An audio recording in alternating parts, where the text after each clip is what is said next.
Back onto pit road. Elliott Sadler still leading the field. He restarts on the outside of row one. Buscher on the inside. Green flag back in the air. I like Elliott Sadler starting on the outside. Whoa, he's got problems. Slows on the restart. Buscher goes by. Timothy Peters goes by. They battle for the lead going down the backstretch. Okay, never mind that. I'm not sure what happened to Elliott Sadler. Looks like he just stopped when he got down in turn number one. He's got her wound up now. Look at him around the outside. Bounces off the wall. But he got around Hornaday. He's got her going again. Maybe that thing stumbled a little bit. The carburetor didn't come up to a speed quite right. Adam, did you hear? He just came on the radio, Michael, after getting out of traffic and said, I could not get it in fourth gear. I could not get it in fourth gear. Keep your eye on the number 2. Well, I liked him picking the outside. We saw what happened to Brad Keselowski. Problems in turn number one. Austin Dillon's involved.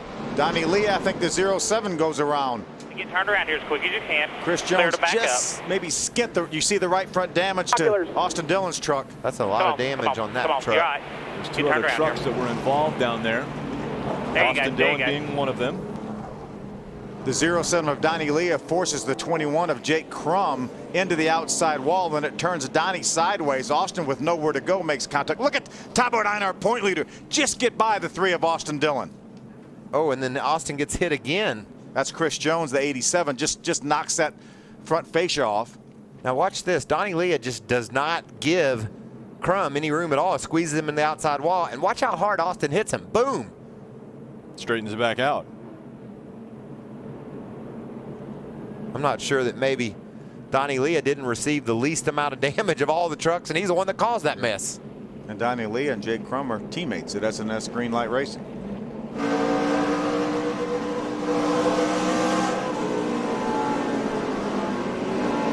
Things happen fast around this racetrack.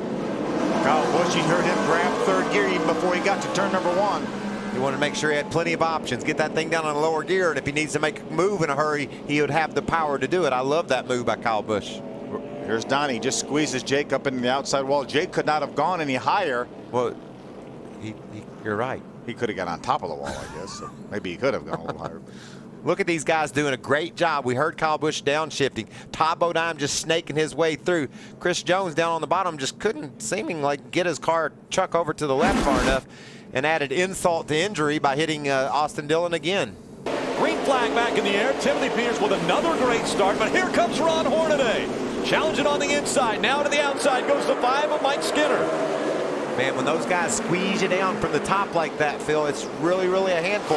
Watch James Butcher. He's going to get on the inside of Skinner, but can he hold on down there? How about Hornaday squeezing Skinner up? Oh, problems for the 10 of Jennifer Jo Cobb. It looks as though the 18 of Kyle Busch maybe got into the 10. So Jennifer Jo Cobb spins on the front stretch, and that brings out our 4th caution. She drives away, though. Didn't get a lot of damage to that 10 truck. See what happens here. Kyle Busch dives in on her, gives her a little bit of a shove. You know, he's wanting to go. He sees Todd Bodine. He sees Johnny Sutter going. Just gets in the back of her, coming off turn 4 and around she goes. She does a nice job. I think she absolutely missed the inside wall. Going to get another view here. How many times in the history of Bristol, Phil, have you been backwards and spinning around and don't collect that inside wall? Usually you're going to drive straight into it. She did a great job of hanging on, keeping that truck out of the wall. That's the second time we've seen that tonight. Remember Brad Keselowski the same way. Brad didn't actually fully spin. He just got that truck completely sideways and straightened it out and went on. Well, the front of this field has a little bit of a different look right now. Skinner's going to drive way away from these guys, I bet. You've got some cats that aren't used to being up at the front. Max Pappas hasn't run a lot at the front of these fields. Chris Jones, same thing. But Carl Long in the 00. There's John King in the 46. First ever start in his debut. I think Bill Elliott's up on top spot for John King, so I know he's getting a lot of good advice. Oh, contact. Around they go into the 6. Turn number 1. The 6 driven by Clay Greenfield. Austin Dillon makes a little bit of contact with the left front of that truck now. You know, he's having a lot of problems with the front of that truck today. Take another look. There's Dennis Setzer on the inside. He slides up the racetrack a little bit, gets a little bit loose, has to chase it, gets in the left rear quarter panel of the 6 of Clay Greenfield. Clay had gotten an Aaron's lucky dog earlier. And look at Austin Dillon. He just locked the brakes down and it slid right into Greenfield. See Setzer, he's trying to work the bottom. We've seen already tonight how hard that is. And Dennis, if he can't do it, you know it's hard because he's one of the best short track racers in the world. As There's Johnny Sauter right there. We're going to follow right along with Kyle Busch. Kyle to the outside of that mess.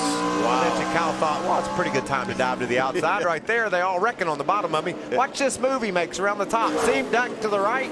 He goes way on the outside of Johnny Sauter. Johnny had to slow down for Clay Greenfield, who spun right in front of him, and Kyle just drove by on the outside. Looked like there was a little bit of contact. Are we going to rewrite the record books tonight as far as starting? Well, Kyle Busch will be recorded as starting first. Yeah, that's right, exactly. Had to pull. There's Todd Bodine, our point leader, on the inside. Oh, we got a spin. Hornaday loses control of his truck. Hornaday into the inside wall on the backstretch. Minimal contact, though. Caution is out for Hornaday. We got the nose. I don't know how bad. It looks like minimal damage to the front of that truck. Let's look back a lap before this accident and see if we can see what all happened to Ron. There he goes. This is when he gets loose right there. Has to chase it up the hill. David Starr gives him a break and didn't make it 3 wide. And there he is on the inside of the. Oh, he makes contact with Mario Goslin. That's what happened. That's why he went around. Ron just went up the racetrack a little bit high. Mario Goslin was there. That's the 3rd truck we've seen spin, just trying to run underneath of another truck. You can see his truck gets a little bit high off. There's the contact, and around he goes. And that little touch was all it took to turn that nose of that truck to the left and spin him out. He's going to get to the inside of Eric Almirola to try to take over that 8th position. Great on lap. 255 degrees was water temperature on number 88 when they oh, trouble. The 10 just got in trouble with the 31. Big damage for James Buescher as they roll off the corner. Yeah, and a lot of damage for Jennifer Jo Cobb as well. So Yeah. Buescher and Jennifer Jo Cobb involved in this, the 8th caution of the night. Yeah, Jennifer Jo Cobb had spun out and she was sliding down the racetrack when James Buescher came by. James had nowhere to go and made significant contact with that 10 truck of Jennifer Jo Cobb's. That's going to be terminal damage, I would think, for the 31 of James Buescher. Certainly going to put him behind the wall for an extended period of time. See, there's Jennifer Jo Cobb. Now watch when she comes down the racetrack. James committed to the bottom. He was actually on the apron.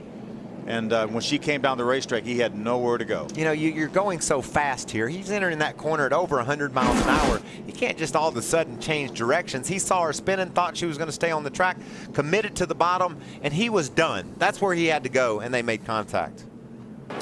And what a battle these two are having. It looks like Elliott Sadler, again, is way faster than Timothy, but Timothy's holding the line. They were 3 wide side by side while lapping traffic as well, but Elliott, although got all the way beside Peters, he could not finish the pass. This is what they were doing while we were away for a few laps. Looked like Elliott tried to move him up the hill a little bit, tried to maybe get Timothy out of the throttle. Didn't work. Timothy fought right back. They go by the lap truck of Brent Raymer 3 wide. Action's picking up, 37 laps to go. And all this is happening with Kyle Busch just about a half a straightaway ahead of these two. Oh, he's going to turn Into the wall. They're The both in the 17 of Timothy Peters and the 2 of Elliott Sadler. Yeah, I hear. Elliott Sadler looked to straighten it back out, but there is damage to the 17, and he is not happy with the 2 of Elliott Sadler. Well, it looked like Elliott had just a piece of his nose on the outside of Timothy, and Timothy crowded up, and they ran into the wall. Elliott has a little bit of a run, a little bit of momentum, and yeah. he just had that momentum. When Timothy pulled up in front of him, he just ran in the back of him. I don't think it was a situation where Elliott said, I'm going to run up here and run in the back of him. He just came on him a little bit quick here. I think he thought he might be able to have that lane open on the outside, but then when Timothy came up and closed it up, then they made the contact. And I think you're exactly right, Phil. And the thing that you said just before this happened, as you can see, they're off 2. There's a bit of a hole, then there isn't. Boom. They made contact. And when they did, they got hooked together. You could hear Elliott obviously out of the throttle. But Elliott also had the opportunity to get out of the gas a bit and not run into the back of the 17.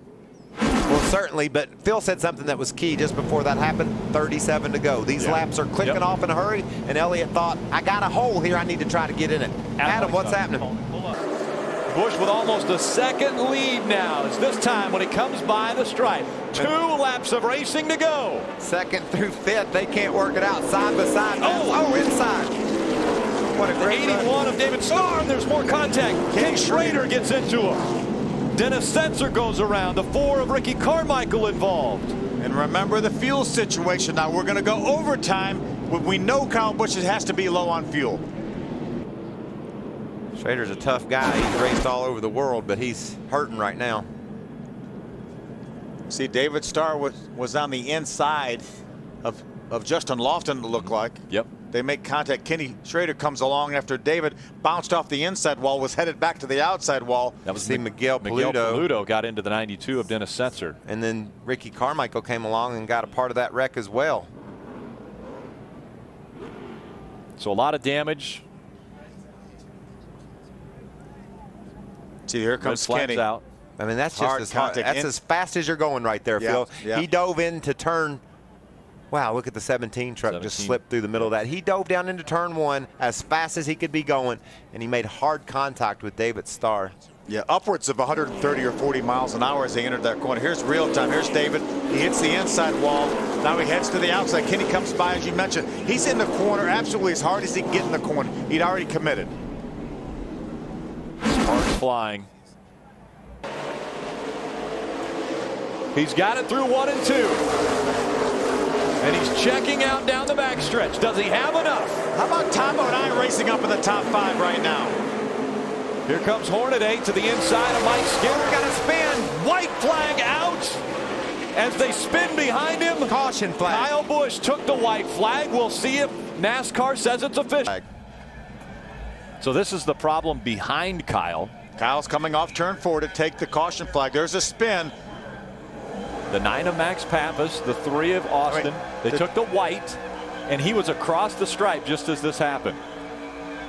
You can see Matt Crafton pushes into Austin Dillon, shoves him up the track. Austin gets into Max Pappas, and that causes the crash, and that's why Austin Dillon wasn't too happy with Matt Crafton.